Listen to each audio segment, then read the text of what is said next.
teringin nak beli rumah tanpa deposit sebab tak cukup simpanan. Hati-hati, nampak macam jalan pintas tapi silap hari bulan boleh jadi perangkap makan diri. Ramai yang terpengaruh bila dengar boleh beli rumah tanpa keluar modal 1 sen pun. Caranya nampak mudah. Pemaju bagi diskaun 10% atau pemilik rumah setuju untuk markup harga dalam SMP supaya pembiayaan pembeli bank cover semua harga rumah. Ini macam senang je kan?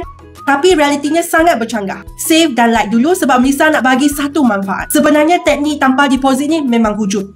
Untuk rumah pertama, kedua, anda layak dapat margin pembiayaan sehingga 90% daripada bank atau untuk setengah bank sehingga margin 100% untuk rumah pertama. Kalau ini rumah pertama anda boleh buat pinjaman sehingga 100% tapi kadar faedah mungkin lebih tinggi. Selain itu, kalau pemaju bagi diskaun 10% atau penjual rumah setuju buat markup harga dalam SMP, maka pembiayaan bank tu dah cover harga bersih rumah.